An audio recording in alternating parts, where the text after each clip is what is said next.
All right, everyone. Thank you for jumping on, whether you're live with us on Zoom or watching the recording. We have Bryan Almeida. Woo! What's up, Bryan. everybody? Bryan's a fellow realtor over at Coldwell Banker. I want to say exclusive properties, right? Is that exclusive? Exclusive, yeah. Coldwell Banker exclusive. There you go. Right off of Devonshire and Reseda. Amazing organization there as well. Bryan, he and I met through networking a few years back, pre-pandemic. He would bring his son, I'd bring my kids to the Friday network meeting, and we just kind of hit it off, right? He's been a realtor now 7 years. This last year, he's been a broker. In that time, he and his wife have had their son, bought a house, expanded their businesses, really just impacting clients and the community at large. And something that's low key, that something he and I never talk about, he's also a fellow board of director. He was voted in to help with the major decision making around Southland Regional Association of Realtors. He gives his time every month to YPN. I mean, he's going to just crush it right now. But Bryan, if you don't mind, today will be about kind of your history leading up your real estate, some of your challenges, how you overcome them, how you fail forward, and the stuff you're working on today with your business and your family. So take it away, my friend. Dude, thank you so much for the awesome introduction, brother. I truly appreciate all that. And yeah, guide me along to where you want to go. But I'll just kind of start off from where I started about 2015, actually in the summer of 2015. I started off as the assistant to my mentor then, Jose Prado, right? He basically taught me all the old school methods of real estate in a sense. Not so much the salesman aspect of it, but the biggest thing that he could have taught me that I took was it's a relationship building.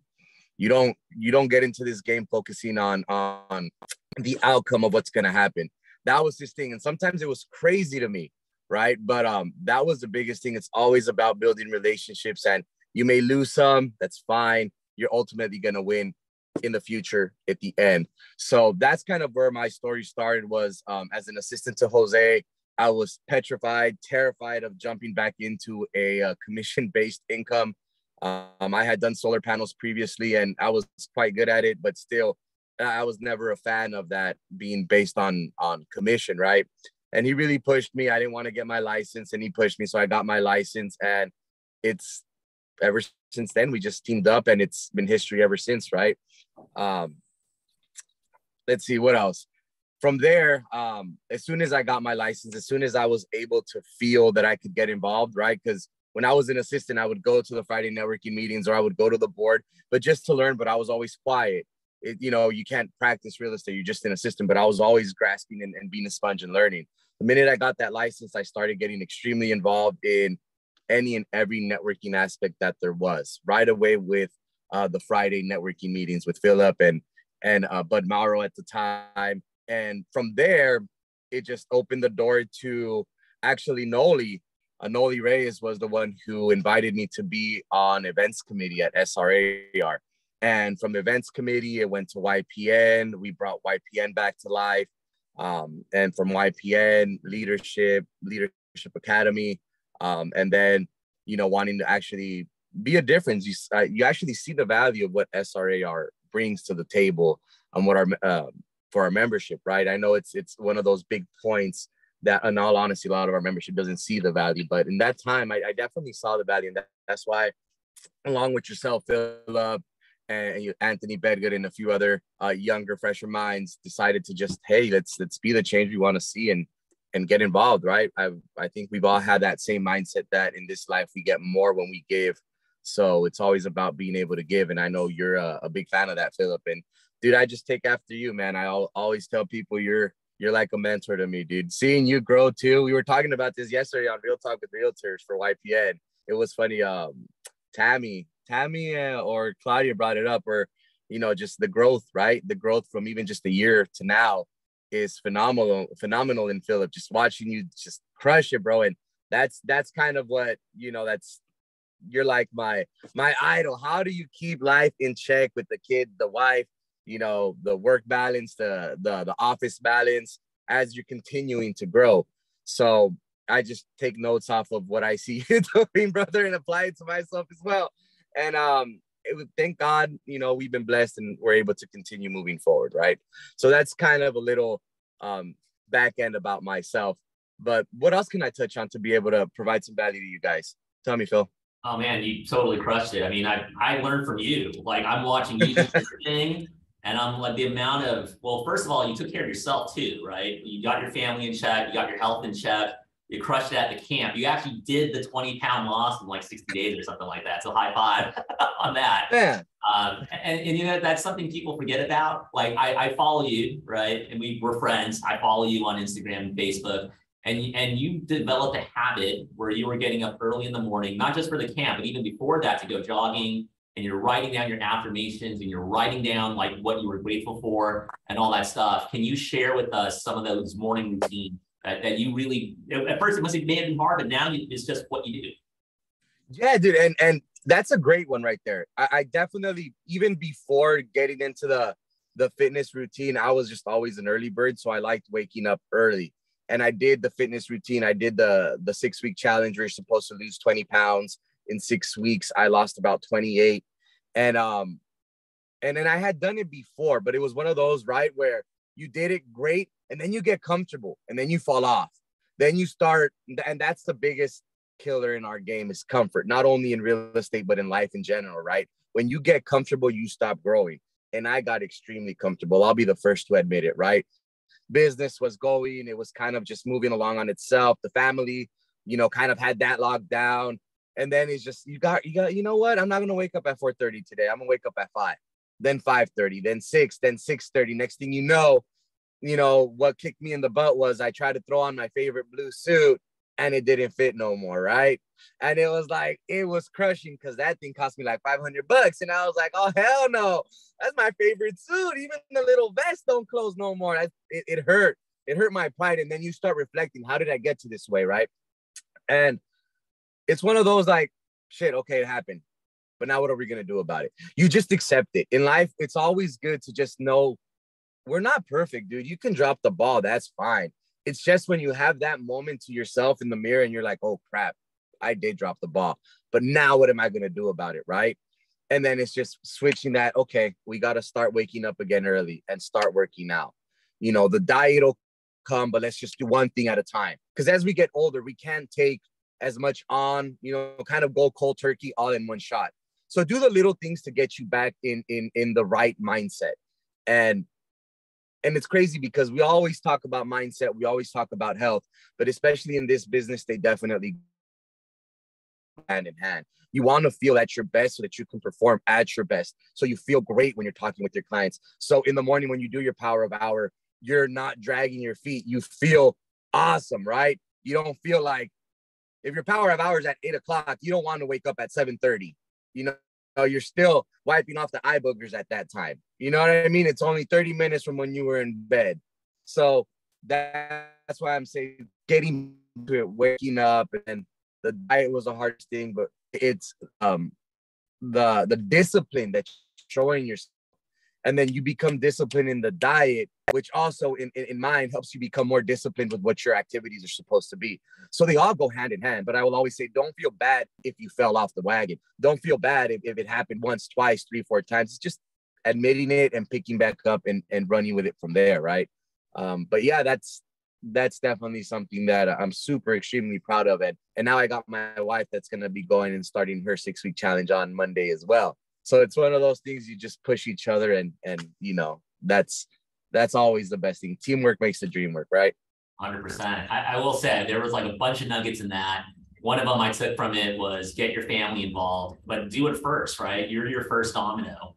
You can't tell other people to do what you're not doing or become what you haven't become, right? Yeah, lead by example. Lead by example always. 100%. I always tell people the cheat book, the cheat quote from The One Thing, that whole 200-something page book, the very first domino isn't even lead generation. The first domino isn't closing the deal. The first domino is you, right? It's us. It's the reader of that book. And you have to knock yourself down to knock down the other dominoes along the way, right? And for some of us, it might be getting up early. Like I did my 10 minutes on the elliptical and I pumped some iron this morning, so I feel awesome. And it's just, okay, what's next? All right, even before that, I was writing out my gratitudes and what I'm grateful for, thinking of you actually, and this call. And that's huge because what you're doing for yourself, other people around you see it. Your clients see it, your wife sees it, your son sees it, your business partners see it. and off you grow.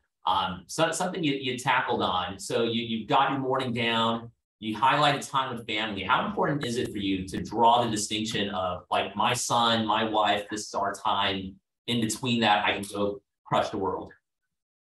You know what? Again, cheat code off of your book, brother. I saw you showed me your calendar when we were sitting at that meeting, and I saw the time blocks. I saw the color coordinations, and I just mirrored it, right? I did the same thing to my Google Calendar, and I put it in there specifically from 2:30 to 5:30 or 6, which is when I have to pick up my son from school. That's my son's time, right? That's time that I don't want to negotiate with, but I'll be quite honest. And again, we all have these difficulties. There's no faking the fun. Can always tell people, be real, dude. Is it hard to respect it? 100%, dude. Is it the world's way of karma or something that the phone doesn't ring all day, but between 2:30 and 6, it goes off, and it's all the phone calls you've been waiting for, the lender, the appraisal, the other agent, and you're like, what do I do? Right? I want to be with my son, but I've been waiting for this phone call all freaking day. I've been calling them, and they don't answer. And all of a sudden, as soon as I put the kid in the car, the phone goes off. Like, shit, what do I do? So that's the hardest part, to be honest. It's still something that I'm dealing with. It's not something that I will admit to say that I've been able to master. I haven't. Do I still get those jitters when I have the phone and it's calling and my kid's here? Will I answer? Yes, I will answer. Do I feel like a crappy ass dad sometimes when I have to throw on the tablet and be like, here, dude, watch some YouTube real quick and pick up the phone call? I do. But it's just like, what else can we do? We're still trying to find that balance. We're always trying to find the balance. No matter how we try and make it, iron it out. Even when you want to go on date night with your girl, same concept, right? You go on date night and then the clients start calling and they want to talk about the request for repairs. Like, dude, that's an hour conversation. Not right now. I will say this. There's certainly this heavy counterbalance, and the universe, for all of its powers, God says, hey, if you want this bad enough, I'm going to put all these obstacles here to make you stronger for it, right? And the way I think of it is I did the same thing with my kids. They were with me everywhere. And so there was a clause, if you want to call it, in our time at the park and all this other stuff. Now, I didn't walk away from them from the park and let a stranger take them, right? Or with the tablet. So in that experience, I think my kids had a lot of fun in doing it, right? My little girl, Asa, would take a controller or a calculator at my office and hold it up to her ear and say, okay, so are you thinking about buying a house? Oh, really? Okay, well, Emerson, I'll see you on Saturday. And so it was like a running fun thing, but I also let them know this is like what saved my life. I said, hey guys, this is a gold call, right? Hey, Max, there's a $25,000 call right now. And he didn't know the concept of money, but just telling him that, made me feel awesome. And for him, it was, oh, cool. Okay, it's important. Let me do my part. Let me carry my weight. And it's something we don't talk about, but it's a little conversation you can have with the kids. And you know what? A coach had told me we earned the right into the next phases, right? Now, I still take calls. They designate a portion of Max's jiu-jitsu time into returning calls, emails, text messages, blah, blah, all that stuff.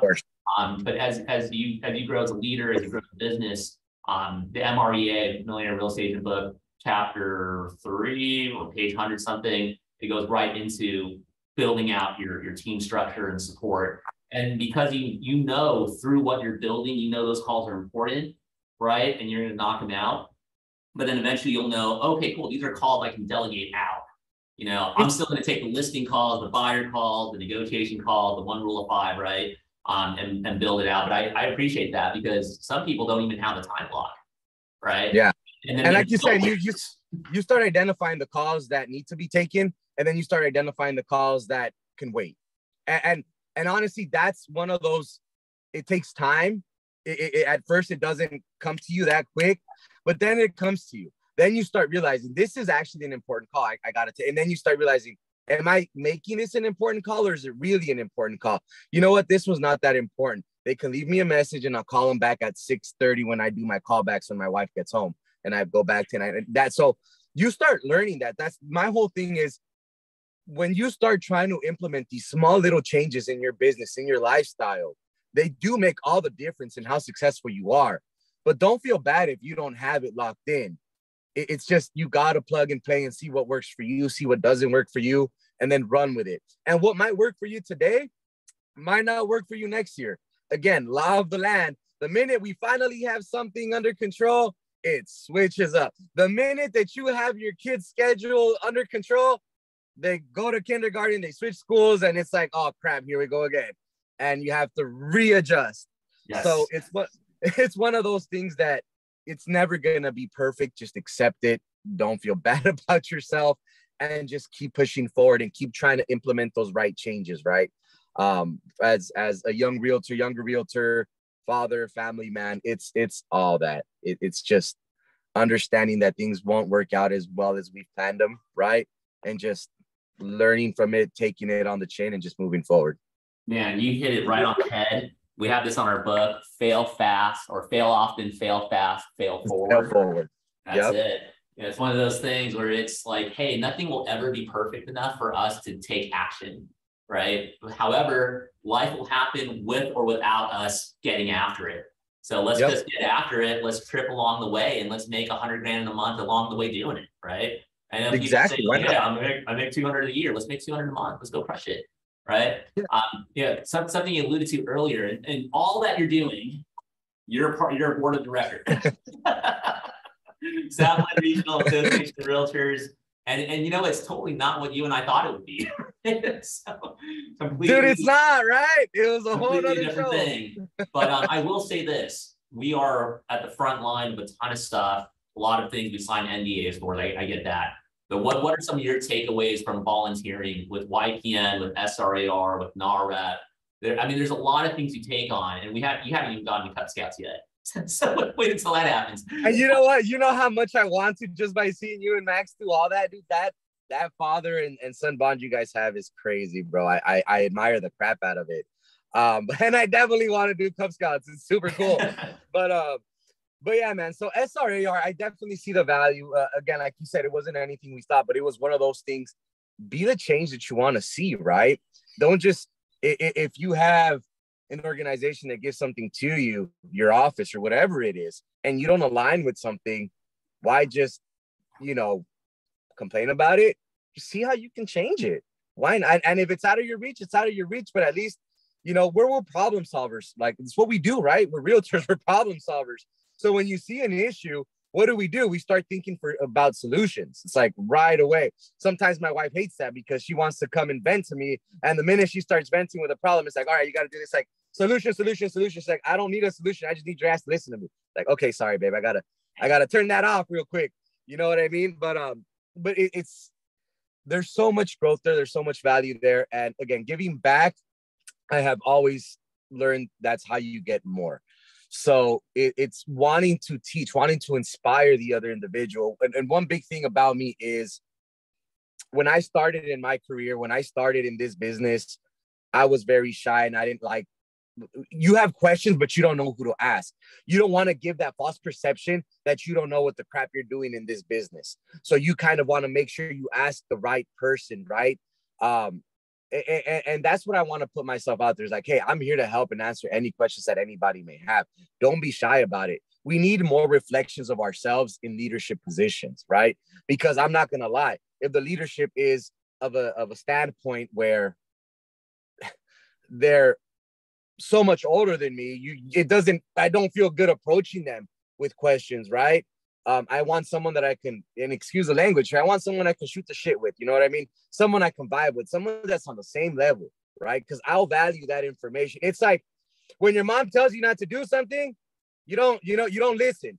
But your best friend tells you, it kind of sinks in, right? Kind of same concept. So it's one of those, I just want to be able to position and give value and be able to tell people like, hey, this is my opinions. This is how I went through it. And just be there for those newer individuals, newer agents. I think the DRE came back that in the last 2 years, the average age of a realtor has actually been in the 30s. The average person who's been taking their test has been in their 30s. So we're seeing a shift in what the average age of a realtor used to be 55. Now, in this new era that we're heading into, is becoming a younger aged realtor. So why not have a fresher face in representation of those individuals in part of leadership as well, right? Oh, and 100%. Don't throw out the don't throw out all the decades of learning, yet invest that into the next wave of leadership. 100%. Exactly. Connecting the wisdom. We still need that old school. We still need the wisdom, the ones that have been around, but you also need the people that can connect with the younger individuals. So that's kind of what we see. And that's what we want to bring to the table, right, Philip? We want to bridge that gap between the membership and the leadership. And I found that always giving back always helps in the business and in the industry. You'd be surprised if you start networking, you start getting involved with whatever the associations may be, you know, ARIA, NAREP, SRAR, whatever it can be. Do it with a heart of wanting to actually give back, and you will see that God will bless you. It'll come back to you in different ways. You know, I have received referrals from doing these things. I have had offers accepted just because of positions that we hold. And it's crazy, right? But that's what those are like the selfish pleasures that come along with it when you're not even thinking of those selfish pleasures. You just start seeing them come, right? There's something Jim Rohn says. He says that giving begins the receiving process, right? Mm-hmm. So by giving of ourselves, and I know Rachel's on here and she's like really heavily vested into her community here in Calabasas or in West Hills. I mean, just what she puts out there is, hey, this is a leader. And you know what, if I'm going to do something, I'm going to work with someone who actually genuinely cares about the community at large, right? Something we totally forget about and you highlighted is volunteering with other like minds who happen to be like us, listing agents, going out there, working with clients. We're coming across their deals, they're coming across our deals. And it's like, oh, cool. I know Philip's kind of a funny guy at the meetings, but I know he's solid, right? I know Bryan's kind of a hard ass, but I know he's going to deliver a solid client or do a great deal on the, and you're not really a hard ass, and I'm not silly, but, you know, but I'm saying they have their perception of us, but they also know that we're solid professionals, right? They know we're going to crush it on a deal. Exactly. And like you said, just in whatever organization you might be PTA, you might be Scouts leader, you might be, you know, Chamber of Commerce, whatever it is, whatever you're doing to put yourself out there in a heart of volunteer, right? Just do it with that heart of volunteerism and you'll see it will come back. I have a big respect for, like for you, Philip, the networking meetings, the ATL of the office, that helping others in whatever scope of life it could be, real estate, whatever it is, just helping others and being that blessing to others will always help you out, dude, no matter what, in whatever scope. So it's awesome. And there's something that, you know, on top of that, you know, the more you teach, it's not the student who learns, it's actually the teacher who learns even more, right? Like, so I'm going to share whatever, and you know what? The person learning might only get 10% of it, 20% of it, but it's an aha for them that is that first domino onward. But for the teacher, you're kind of locking in 80, 90, 100% of what you're teaching, or maybe it's a core fundamental or principle. I know Omid's on here, and if he's my mentor and he's walking me through the steps, all I might get from it is I need to prospect and I need to like learn the contracts, right? I might get one or two things out of it. For him though, he might be locking in years of fundamental and becoming more and more of a master at it. And you, my friend, are doing it. Between YPN, this is like probably the biggest growth we've seen. I'm going to name drop since Eric Delgado ran it when it was a young professional or young realtors party or something like that, right? YREP. Yeah. Well, young real estate professionals, something like along those lines. And this is like the most activity we've seen. And I know what happened after that group kind of expanded. They're all over the map, Compass, KW, Park, all these places. So you kind of see the growth from these networks. And I keep track to a degree of the people I hung around with. Like attracts like, environment matters, all that stuff is there. We have 4 minutes for questions, but I know you're jumping into a network meeting, and usually Stephanie, even though she's not here, she wants it done at 8:30. What's kind of, anyone have any questions for Bryan? For those who kind of just jumped on, Bryan is a superstar realtor over at CB, Polo Manager Exclusive Property. Not yet. Oh man, and he's also a board of director over at Southland Regional Association of Realtors. So I'd say, Bruce, you took yourself off of mute. Feel free to pick Bryan's brain. What happens in the morning? Sometimes you cannot get up and you see in your life there is no excitement in action. and there is no activity, and you tell to yourself that, why should I get up? For what I have to work? I haven't seen any results. What are you going to do with this kind of thoughts? With those kind of thoughts, bro, right away, if they happen, trust me, I think I posted about this like a week ago. Like, do I feel like waking up at 4:30 every freaking morning? No. Do I feel like working out every morning? Do I feel like eating egg whites and spinach for breakfast every morning? Hell no. What has to be strong? We all know this. Why are you doing what you're doing right now? Why are you in real estate? Why do you wake up? Why do you work out? Why? What is your why? Your why has to be stronger than anything else, right? Will you have those crazy thoughts? Yes, that will happen. You have to understand that that will come. But what is your why? My why is I want to make sure that my son understands when he grows up that shit happens in life and you can come back from it 10 times stronger. You can fall off even again and still come back from it 10 times stronger, right? So it's all mindset. When it comes to those kind of thoughts, you have to really catch yourself, right? You really, really have. I don't know if anybody has done an AA program. I have. I'll gladly admit it, right? You just have to admit it and catch yourself. You have to, okay, I'm having the negative thoughts. I'm losing motivation. And you know what? You might need a day. You might need two where you don't work out, where you don't wake up early. That's quite all right. Take that time, but don't turn a day or two of rest and reset into a week. Don't turn a week into a month. Don't turn a month into a year. Catch your reset. Catch yourself. That's fine. Go through the motions. You have to. That's how you grow. You go through the motions and you break out of that funk. And guess what? The minute you break out of that funk, you realize that you broke out of that funk and that you're capable of doing it. So the next time that it happens, you know what? I did it once. I can do it again. Simple as that. And it's just persevering and pushing through. But trust and believe, nobody likes waking up early. Nobody likes eating healthy. Nobody likes, I mean, some people say they do, but I doubt it. Nobody likes cold calling. You know what I mean? Nobody likes door knocking in 110-degree weather. It's just stuff that we have to do. And we get it done. And we end up liking the process when we're done with it, because we see the rewards that came through us going through that, through us pushing through our barriers. That's what we fall in love with, is the reward that we get. I hate waking up early and working out and eating healthy, but do I like how I look in the mirror? Do I like how I feel now? Do I like what the scale says? Yes. So fuck it, let's keep going. You know what I mean? That's the mindset. So I would say, if you start feeling burned out, if you start having those negative thoughts, it's okay. Ride that motion, but break out of it. It's like you know that if you have that medication or medicine, it has a bad taste, but at the end, it makes you well, and you will be healthy after having that medication or medicine. Exactly. We all hated going to the doctors growing up. I hate the dentist, but you know you need it. So same concept. And it all comes back down to, what's your real why? Push yourself forward. Dude, Bryan, mic drop, man. There was like 5, 6, 7 mic drop moments in 22 or 28 minutes, 27 minutes of you sharing, brother. Would love to have you back if you're open to it. I get to run this every couple of weeks on a Friday, but man, thank you. If everyone can, emojis or just a holler. Thank you, Bryan Almeida. No, I appreciate you, man. Thank you for having me. You know how it goes. I'll be tapping you on the shoulder too. Totally, man. All right, brother. You guys take care. You guys. Everyone keep crushing it. Thank you. Take care. See you later, Monty.